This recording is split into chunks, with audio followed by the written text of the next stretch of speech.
Boa noite, estamos aqui hoje com mais um Vozes da Cidade, o programa do podcast do canal do Jair com os alunos, o apresentador Gabriel Gomes e a nossa convidada de hoje, no caso, é a Flaviana, diretora da Escola Estadual Querência, e a gente vai fazer algumas perguntas para ela e fazer uma entrevista. Bom, boa noite. Eu vou querer começar a puxar esse assunto assim. O que te motivou a seguir a carreira da educação? Na verdade, nem foi motivação, foi oportunidade. Quando eu fiz o ensino médio, lá no Rio Grande do Sul, tinha duas opções, né? Ou fazer o regular, ou fazer o magistério.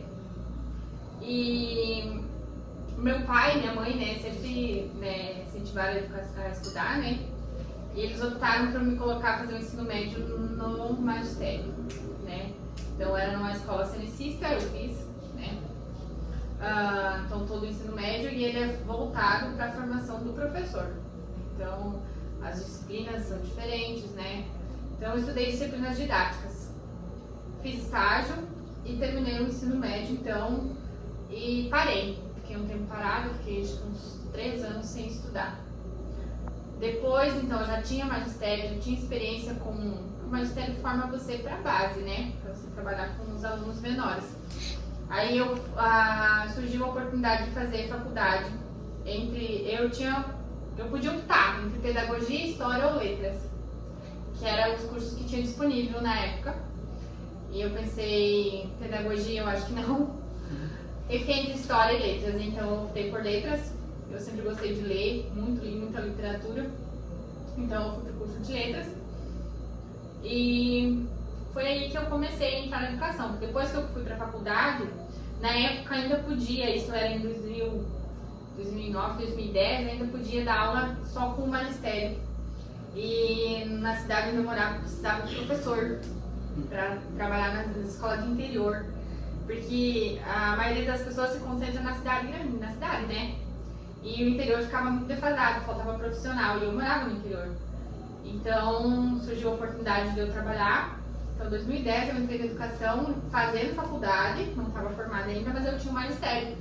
Então eu comecei a dar aula para uma turma muito seriada de 1º e 3º ano. Era primeirinho, só alfabetização, e 3º ano na mesma sala. Então foi a minha primeira experiência. Foi que comecei na educação. Depois de 2010 para 2011, 2012, aí depois que eu terminei a faculdade em 2013, foi que eu comecei a dar aula então para séries finais do ensino fundamental, né, que tem como português. E aí não tem mais. Estou aí. Puxando esse assunto assim, da trajetória da senhora até aqui, então você está entrando para o 2º ano de direção da escola, né? Queria saber como é que foi a trajetória para você chegar até esse cargo, que é a direção da escola em si, que eu acho que é um dos mais importantes, que gerencia tudo e tal. Isso foi um caminho longo. Eu acho que a primeira coisa que a gente tem que pensar é que todo profissional ele está em constante formação, né? Então desde a faculdade, nem o profissional ele sai da faculdade pronto. A faculdade dá uma base para, acho que qualquer área de conhecimento, né? Seja na educação ou fora dela. Ela te dá uma base, mas é a experiência que te dá conhecimento mesmo. Então, eu trabalhei no ensino fundamental, tanto nas séries iniciais e finais lá no Rio Grande do Sul.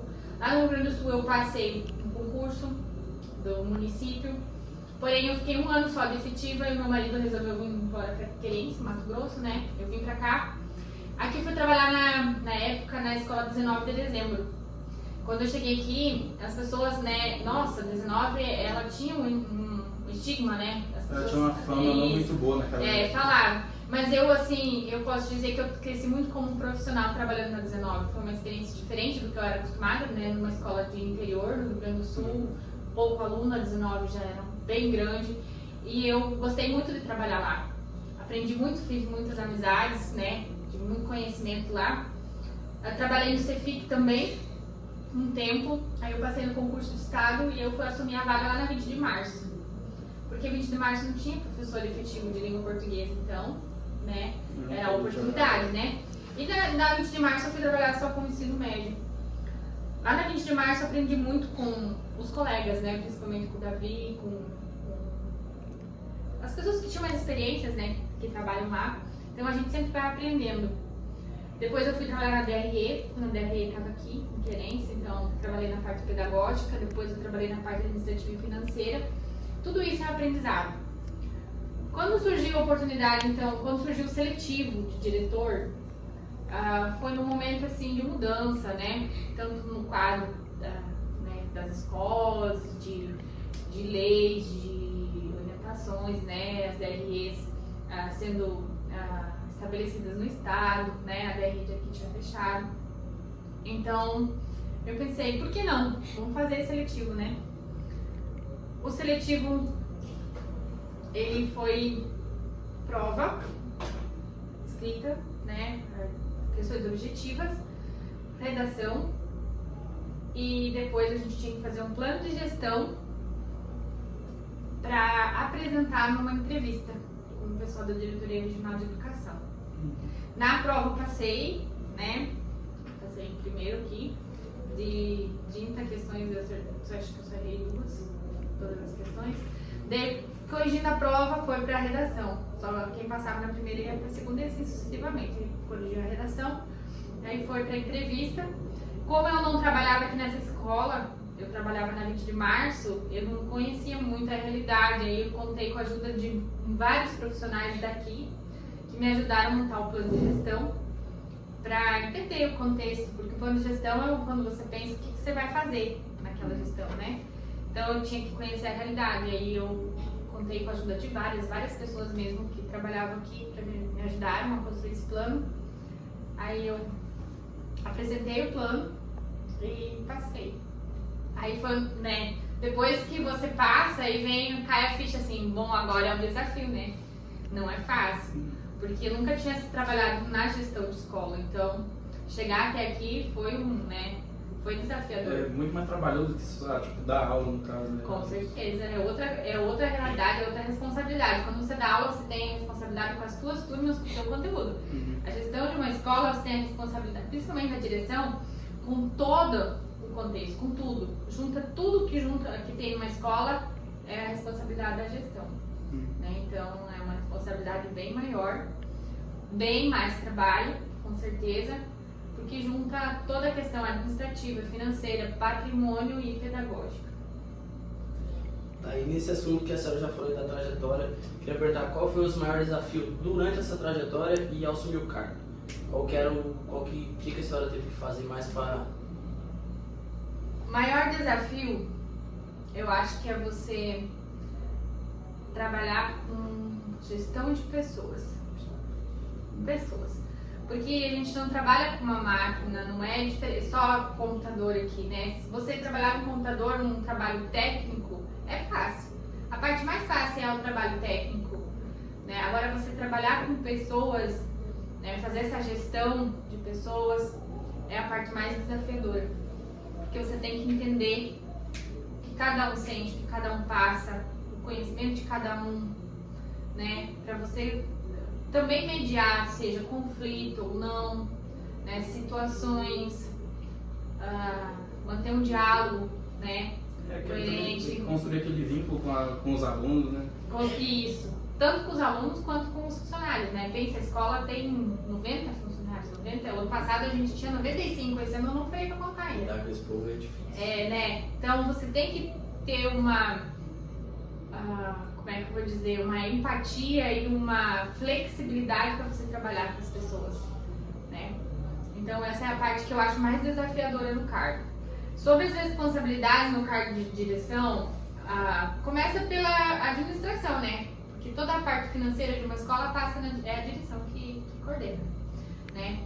Então a gente trabalha com recurso, tem que trabalhar dentro das normativas, das leis, não pode ter nada fora, porque você acaba respondendo por isso, né? Então você não pode pagar nada que não esteja previsto nas portarias, né? Então toda essa parte administrativa, financeira, né? Cuidar o financeiro da escola, então compra, paga, tudo isso é responsabilidade da direção. Desde a merenda, que é um curso específico que você usa o dinheiro então da alimentação escolar, tanto estadual quanto federal, e você segue um pregão que é feito. Uma dúvida, tipo, todo ramo tem essa coisa, tipo, na hora que chega no serviço, algumas pessoas limpam a sua área de serviço e tal, faz isso, organiza aquilo antes de começar a trabalhar. Como é que é a rotina do diretor quando ela chega no seu local de trabalho, que é a escola, no caso? Bom, acho que cada escola, cada realidade é diferente, né? Nossa escola, como tem 3 turnos, eu tento contemplar os 3 turnos, né? Tento vir um pouco em cada turno para atender também, tanto aluno, professor, né? E as demandas que o cargo exige, né? Porque que é um cargo, né? Temporário.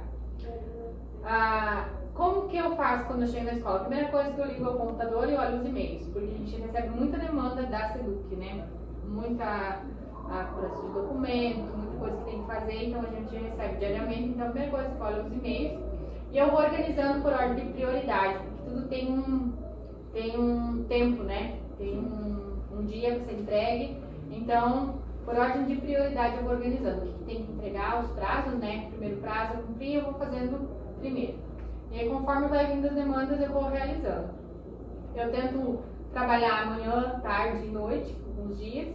Às vezes, devido às demandas né, que eu tenho que fazer ser mais um diurno, por causa que comércio, horário comercial, né, é as demandas maiores do diretor, principalmente na parte administrativa, né, quando você tem que fazer orçamento, busca de preço, compra para a escola. Então, às vezes, acaba que eu negligencio um pouco a noite, né? Então, eu tento me organizar para pelo menos uma noite na semana estar na escola, que é o final do período, né? Para atender também as demandas do noturno. Uma outra questão, todo o ambiente que a gente tem que tentar manter uma harmonia, né? Assim, para não ter discussão com aquilo ali, a gente tenta se manter. Como que a senhora faz para manter uma harmonia boa aqui na escola? Como é um lugar muito grande, muita pessoa, muito funcionário, como é que a senhora faz? Quando a gente trabalha com gestão de pessoas, como eu disse nos desafios, né? Gestão de pessoas é a parte mais difícil, o que eu acho mais desafiadora. Mas o diálogo em primeiro lugar. Quando você tem diálogo numa equipe grande, você sempre chega a um consenso, você escuta os dois lados. Então o diálogo é primordial. A prudência também, pensar, refletir antes de tomar qualquer decisão, qualquer atitude.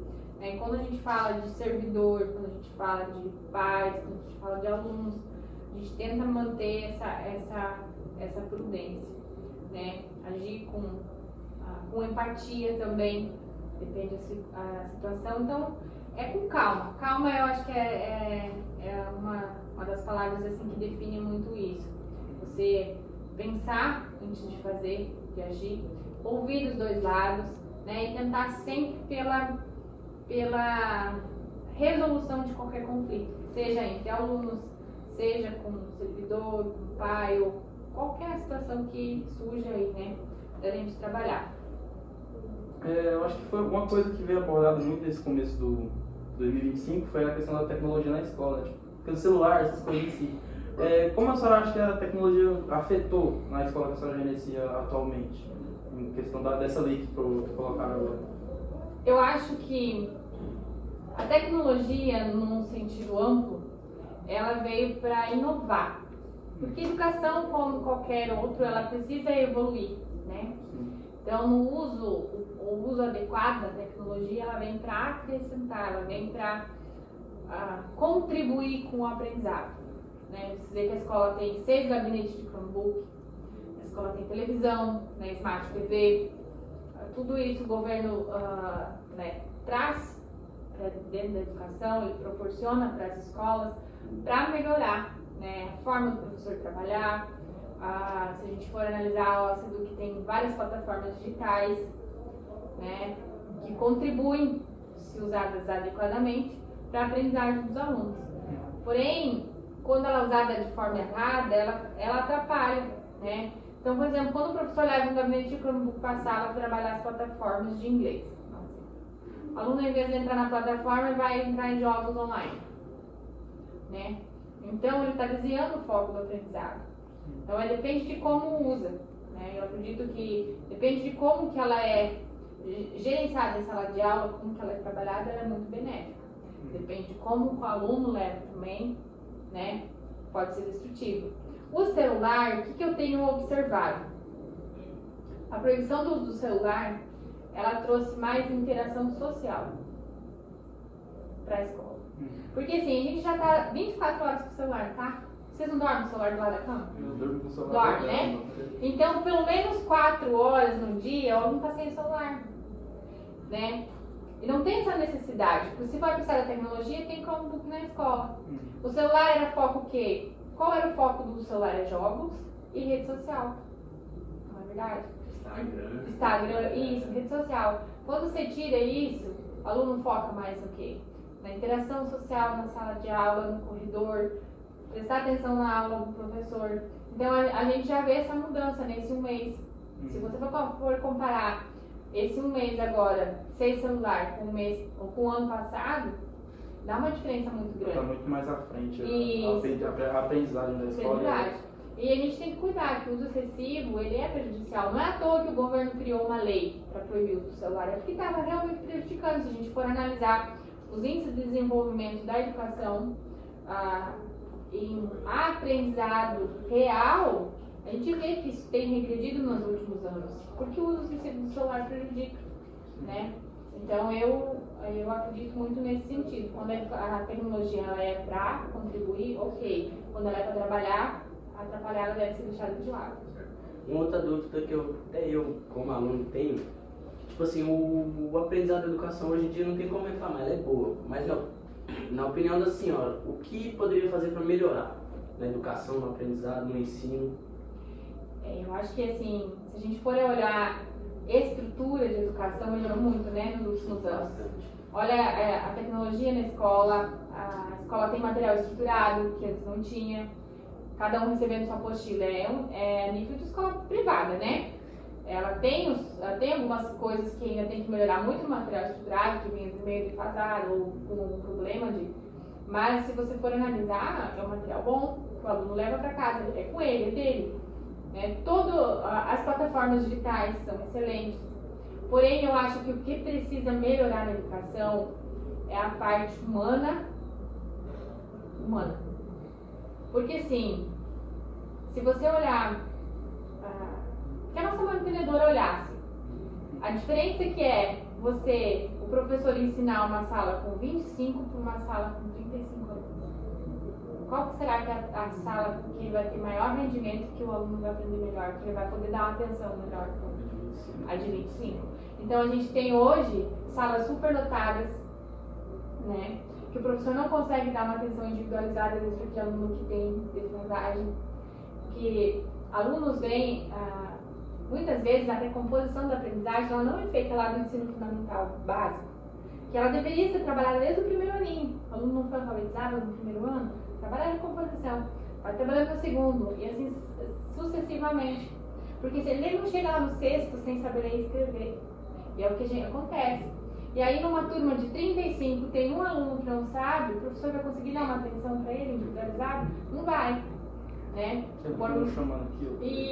Por mais que... E às vezes o professor fica lá 50 minutos, que atenção ele vai conseguir dar para essa criança? E aí ela não vai conseguir evoluir. Então, uma dessas questões é isso, essa parte estrutural, de olhar, né? E ter essa empatia de entender que uma sala superlotada ela não tem rendimento. Né? Outra coisa que eu acho que a educação precisa melhorar é trabalhar mesmo a recomposição dessa aprendizagem dos alunos, essas habilidades que ficaram defasadas, que não foram apropriadas na idade certa, elas precisam ser trabalhadas. E para isso, precisa investimento na educação, precisa pessoas, né? Precisa gente que trabalhe, precisa projetos que trabalhem.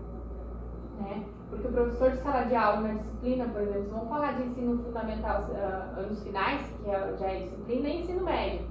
A gente tem um pedagogo aqui para trabalhar com esses alunos de ensino médio que não são alfabetizados? A gente não tem. E precisaria um professor especializado em alfabetização para trabalhar com esses alunos. A gente tem muitos alunos na EJA, por exemplo, ou em outras salas aí, outros anos, que têm dificuldade de ler. Né, que foi uma habilidade que não foi adquirida no tempo certo. Então, acho que isso ainda precisa. E também uma das coisas que eu acho que precisa para a educação é melhorar a formação básica do professor, as faculdades. Né? Melhorar lá na faculdade. A faculdade precisa inovar a forma de formar o profissional. Porque às vezes ele está aqui com muita dificuldade, mas não é porque lá na formação dele também falhou. Então, mudar a formação do profissional, o básico. Eu acho que como agora o ano acabou de começar, no caso, né? Um negocinho. Como é que a senhora, quais são os planos da senhora e as expectativas para o ano de 2025? Teve algumas mudanças no regime estrutural da escola, no caso, né? Com leis novas e tal. Quais seriam os planos e as expectativas da senhora para 2025? Eu acho que as nossas expectativas elas têm que estar pautadas no que passou também, né? Olha, em 2024 a gente assumiu a gestão aqui e a gente teve muitas dificuldades, né? Olha a parte estrutural do ano passado da escola, né? A gente assumiu a escola com a escola com a nota baixíssima no IPEA, que é a nota final do ano 2023, foi 4,12, né? E no ano de 2024, com todas as dificuldades que a gente teve, a gente conseguiu superar a nossa média. A nossa meta era chegar a 4,8, meta da escola. Nós chegamos a 5,8. Então a gente superou a meta que estava estipulada pelo governo do estado para nós, né? Então já foi um avanço muito grande. Quando a gente virou 2025, olha todas as coisas que a gente já fez pensando em proporcionar um ambiente melhor, mais acolhedor. Primeiro a gente pintou toda a escola, né? Organizou, fez a acessibilidade dos banheiros, que aquela calçada era muito precária, né? A gente já deu uma boa melhorada na estrutura, mas a gente precisa agora manter a parte pedagógica, porque a gente não pode baixar do 5,8. Então, eu acho que o que eu espero para esse ano é a gente continuar subindo, porque olha, a gente deu um salto no passado, foi uma evolução muito grande. Então, a gente continuar a manter a nossa meta de aprendizagem, né? Diminuir aqueles alunos que são abaixo do básico, né? Tentar recompor essas aprendizagens, eu acho que é uma das metas, né? Então, manter, melhorar essas notas, né? Porque a gente hoje, olhando o calendário de avaliação, o ano todo é avaliação. É avaliação do sistema estruturado, é avaliação do CAED, tem SAEB, esse ano que mede o IDEB da escola, então também é uma meta, a gente vem no IDEB, subiu o IDEB da escola e o ensino médio é desafiador. O fundamental a gente está bem colocado, né, na regional, mas o ensino médio ainda é um desafio, então a gente precisa superar e é vocês que fazem a prova. Esse ano, terceiro ano, tem essa responsabilidade, né? E o que eu puder fazer para melhorar a estrutura da escola, para a gente ter um ambiente melhor, dentro das condições dos recursos que a escola tem, a gente vai fazer, né? Então a gente já fez, ó, se vocês comparar o ano passado com esse ano, quanto coisa já melhorou. E a minha expectativa é que a escola seja reformada. A gente tem uma perspectiva, eu não sei se vocês estão acompanhando as redes sociais da prefeitura, do prefeito, né? Ele já deu entrevista, inclusive, na rádio, falando sobre a reforma e ampliação da nossa escola. Então, ele conseguiu, conversando lá na SEDUC, né, com o secretário, a equipe dele, a possibilidade de reformar e ampliar a escola. Então, será ampliado provavelmente 8 salas de aula, será reformado todo o prédio da escola, com banheiros novos, com refeitório, com biblioteca. Então, um ambiente muito melhor para a gente estudar, com certeza. Para a sociedade, porque vocês estão saindo do terceiro ano, mas vai ficar para a sociedade, porque a escola não é minha, a escola não é sua, a escola não é dos professores, a escola é da sociedade. Só tentando falar desse negócio da gestão, de tipo, reformar a escola e tal. Eu sempre vi que a estadual sempre foi um pouco esquecida, né? Veio a 19 virando militar, aí a 20 agora construiu uma nova escola lá, e a única coisa que eu vi diferença na estadual foi a quadra que fizeram, mas só a quadra, né? Nunca teve uma coisa assim a mais. Agora vai ser reformada. E agora eu acho que é uma da última pergunta E para finalizar assim, chave de ouro. É que eu sempre tive essa dúvida em relação à senhora, porque como a senhora era professora antes de virar diretora, né? Se a senhora sente falta de estar na sala de aula, de estar com os alunos. Todos os dias. Eu sou formada em letras, né, língua portuguesa e literatura. Eu gosto muito da aula. Eu sinto falta assim todos os dias. Pra mim, eu acho que o maior gratificante é você ver o resultado do que você faz lá dentro no chão da sala de aula, né?